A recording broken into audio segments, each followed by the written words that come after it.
Hey guys, Ralph here, and welcome to True Power Trumpet Fitness on this fabulous Friday here in Connecticut. Anyway, I got to make this short and sweet. I have so much work to do today. I got to get mouthpieces to the post office.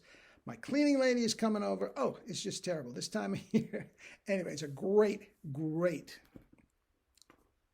problem to have. Anyway, you saw the thumbnail. Mel Broyles, the best ever. The best ever. Now, I'll tell you what, one of the issues that I've had with Mel Broyles is that there's so little of them out there on the internet. It's not like Doc Severinsen. It's not like Wayne Bergeron. There's just snippets all over the place, okay? This wasn't the case. And from what I could get, the only thing that I could find is two snippets from a master class that he did in Europe. Two master classes that he did at Curtis Institute in 1997. I'll get back to 1997 in a minute. Okay? Now, as incredible as those snippets were, they were only this little minute and a half, 2-minute things. That's all I could find them, unless you wanted to watch a 6-hour Wagner thing to listen for, trumpet calls, right?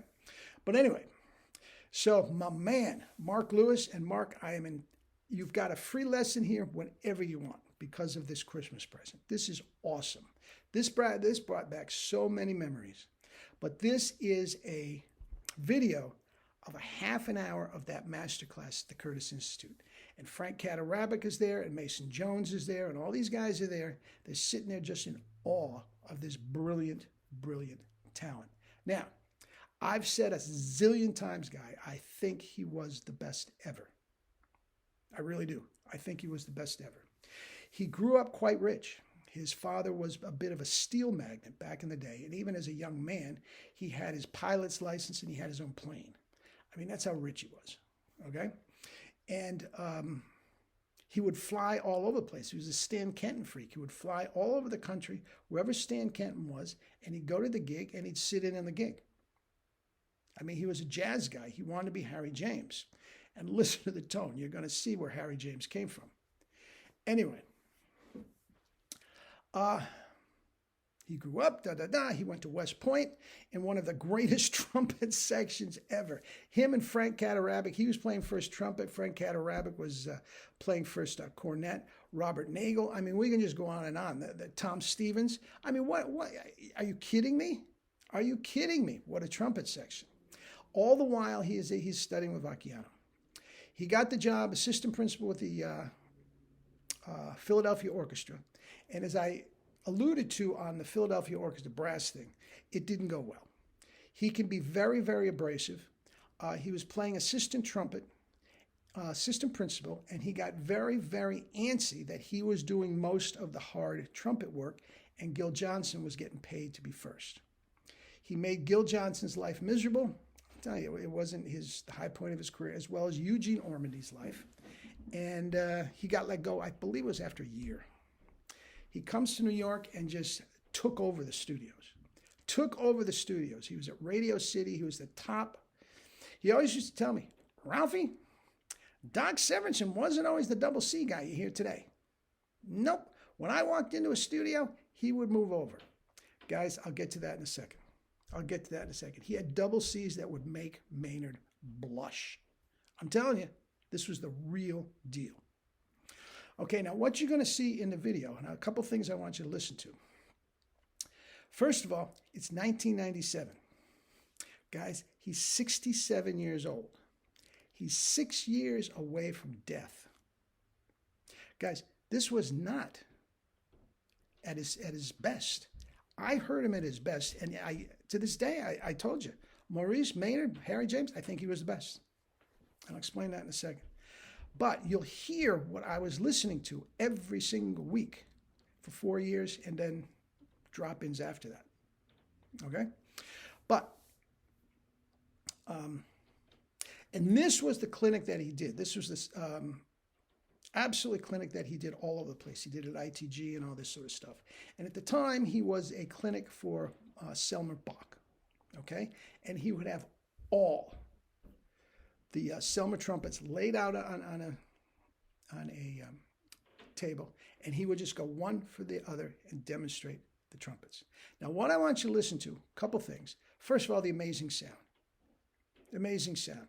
I showed this to my wife, okay? And she gave me one of the greatest compliments I ever heard. She listened to about 3 minutes of it, and she goes, "Oh, my God, you sound just like him." I gave her a big hug. This is what I was trying to get. This is what I was trying to get. I wanted his job. That would have been the crowning jewel in my career. Never got it. The best I could do, my first job out of Manus was principal trumpet with the North Carolina Opera. And I thought I had died and gone to heaven because I was doing Mel's work.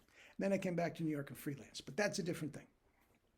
But this was the idyllic relationship I had with him. It was just amazing. Anyway, so he's going from one to the other. A couple things. The sound is incredible. And I'll get back to the sound in a minute. Every note pops. Every note pops. And another thing I want you to keep in mind, guys, when he is going from one instrument to the other, the B-flat cornet, the E-flat cornet, the E-flat trumpet, the D trumpet, the C trumpet, Big Bertha, pick. He's going from one to the other, bouncing all over the place, no rhyme or reason. He has no warm-up. Like we do here, no warm-up. He's not noodling around on notes to get the tonal center. He had an incredible ear. I don't know if he had perfect pitch or not. He never mentioned it, but his pitch was extraordinary. Extraordinary.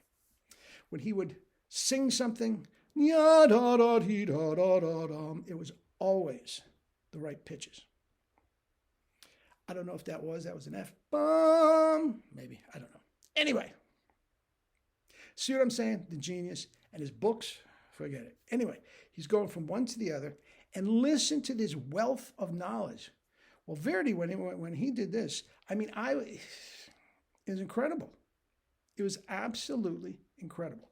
Now, I want to go back to 1997, 67 years old. He's on the other side of it, guys. As great as and extraordinary as this is, he's on the other side of it. Now, he starts out playing pick. And you listen to that, and you listen to that tone, you listen to that, and those notes pop, and you tell me if he couldn't do a Maurice Andre gig and wipe him out. I'm not going to say wipe him out. He's stronger than him. He's stronger than him. One thing he used to do, he used to come into the Met in my lesson, and he'd have his hand behind his back. He'd say, "Ralphie, Maurice Andre, the greatest trumpet player in the world, the Fat Frenchman." That's what he used to call him. The Fat Frenchman may be the greatest trumpet player of all time. But, Ralphie, can he play the Brandenburg with one hand? Bum, bum, bum, da, da, dum, da, da, da, da, da. I'll get back to the Brandenburg in a minute. Anyway, you listen to that piccolo. Tell me he couldn't do anything Andre could do. Then he's going to do some quasi-lead charts for you. He's going to do themes from the Jackie Gleason show, which is a big deal back then, and all that sort of stuff. And you listen to that tone. You listen to that tone. You tell me if that's not the greatest lead player you ever heard. And he's on the other side of it. Guys, when I heard him, he had 3 mouthpieces. He had the bathtub Bach to play with the smaller Bach trumpets, the D, E flat, and all that sort of stuff. He had a flugelhorn mouthpiece that had tape around it. He said, "Ace, I don't play flugelhorn. This gets me out of trouble."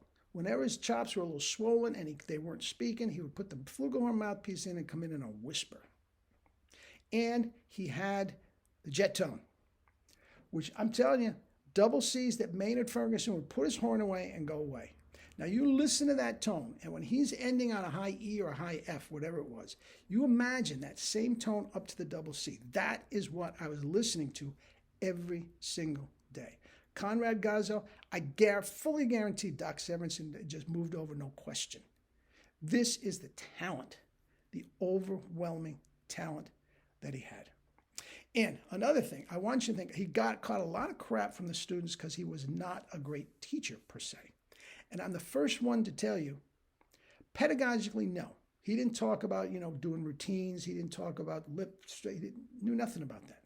What he would do is exactly what he's doing in this clinic. He would just spew all this knowledge about the composers and Did you know that Verdi, when he was doing this, he was thinking this? And I'd go over to my music history class and I'd raise my hand. Do you know when Verdi wrote that up? Or Verdi wrote that? I mean, it was incredible.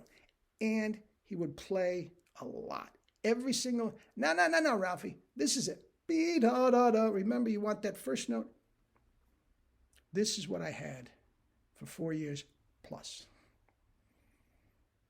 And when he started throwing me a date here or there, the Met, guys, outside of my wife saying that was just the high point of my life, that Mel Broyles thought enough of me to throw me a date.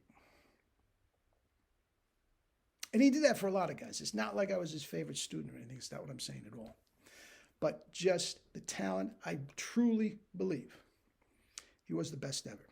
Guys, it's about 27 minutes long. Enjoy every single word and every single beautiful tone and listen to those notes pop.